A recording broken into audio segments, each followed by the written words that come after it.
Welcome to this explainer. Today, we're going to dive into a really fascinating academic study that unpacks an ancient theological concept. We're looking at a principle that has literally guided millions of people for centuries, yet it is incredibly relevant to how we handle stress, decision-making, and goal-setting in our chaotic modern lives. I'm talking about the Islamic concept of tawakkul. So let's jump right into this. Here's our roadmap for today.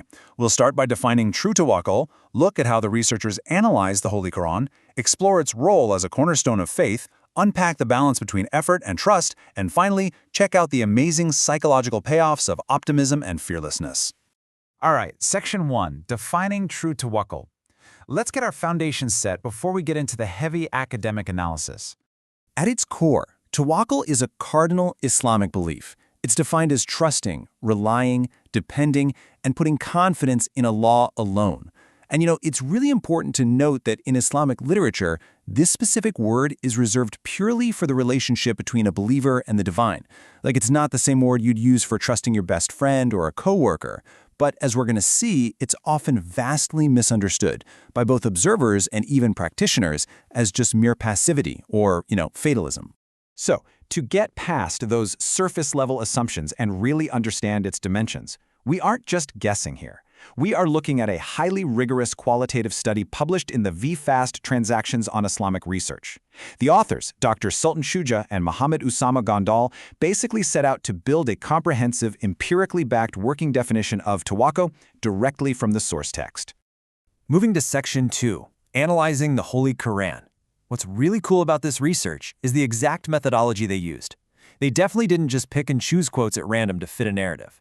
Using digital indexing tools and by actually consulting with religious scholars who have memorized the entire text, the researchers isolated exactly 37 verses from the Holy Quran that contain the explicit root word tawakkul, and that specific group of verses became the precise dataset for their study. So how exactly did they analyze these 37 verses? Well, they applied Braun and Clark's strict 6-step academic procedure for thematic analysis. Basically, this means they familiarized themselves with the text, generated initial data-driven codes for every single verse, grouped those codes into broader themes, reviewed them to make sure there was no overlap, defined them, and then finally synthesized the results, the whole academic 9 yards. By applying this scientific process, they took ancient scripture and essentially turned it into systematically coded data. Running the verses through this incredibly rigorous academic framework allowed them to extract the true multidimensional nature of tawakkul entirely without bias. Okay, Section 3, the cornerstone of faith. So, what actually happened when the researchers ran the verses through this framework? Let's take a look at the first major theme they uncovered. The analysis clearly revealed that tawakkul isn't just an optional, nice-to-have mindset. If you look at these excerpts from their data, the verses explicitly command believers to rely on Allah. The researchers found that it's presented as an absolute requirement, literally a cornerstone of the faith. Just like praying or fasting, putting your trust in the divine is framed as an active, non-negotiable obligation for a true believer. Furthermore, the study highlights that relying on divine will was a defining characteristic modeled by the prophets themselves. The researchers coded multiple verses detailing historical accounts of prophets like Noah, Moses, and Abraham. Take this account of Prophet Noah, for instance. While facing intense pushback and struggle from his people, he explicitly declared his absolute reliance on God. It was an essential tool used by historical figures to navigate massive, overwhelming adversity. Which brings us to Section 4, Effort First, Then Trust. Now, this builds into arguably the most crucial pivot of this entire explainer, the critical balance between faith and human action. This right here is where the myth meets reality. If you are supposed to put all your trust in a higher power, does true reliance mean you should just sit back on the couch, do absolutely nothing, and wait for a magical resolution to all your problems? To answer that, the researchers contrasted 3 basic human approaches to achieving goals. The first way, doing nothing and relying entirely on others. The second way is exerting maximum effort and believing the outcome relies entirely on your own talents and skills alone. But here's the real kicker. True tawakkul is actually the third option. You absolutely must exert maximum human effort first, utilizing all of your skills, and only then do you combine that with trust and reliance on Allah for the outcome. And this concept is grounded directly in the scripture itself. The researchers pointed to this specific verse, which orders the prophet to actively consult his companions, to plan, to strategize, to make decisions, and only after taking those active steps to put his trust in Allah for the final result. You definitely don't quit your efforts, you pair them with your faith. But wait, there is a vital second half to this equation. The researchers noted that after putting in that maximum effort and trusting the divine, a believer must unconditionally accept the final outcome, whatever it is.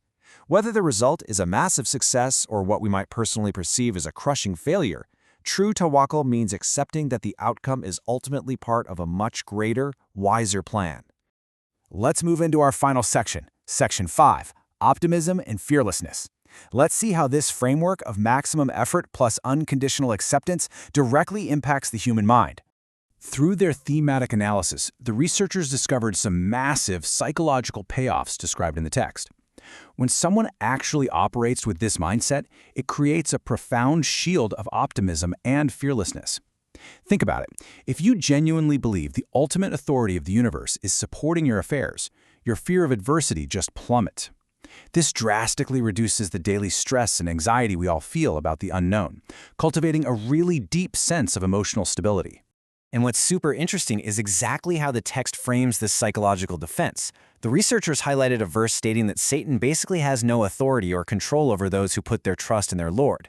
In a practical psychological sense, this means believers are insulated from negative whispers, despair, and harmful temptations. Their trust acts as an incredible emotional anchor when things get really tough. Synthesizing all 37 verses and all of the extracted themes, the study ultimately offers this brilliant, comprehensive definition of tawakkul, a Muslim's cardinal belief of relying absolutely on Allah while being optimistic about the outcomes of one's endeavor and unconditionally accepting Allah's will without any regret or dissatisfaction. It just perfectly bridges deep theological devotion with active, incredibly healthy psychological resilience. So as we wrap up this explainer, I want to leave you with this to ponder regarding your own goals, your career, and your daily stresses. What would happen if we just stopped agonizing over the things we literally can't control? How might adopting a mindset of maximum effort plus unconditional acceptance of the outcome totally change your approach to modern anxieties? It's a powerful question and a truly fascinating look at how ancient texts continue to offer profound frameworks for human resilience today. Thank you so much for joining me, and keep learning.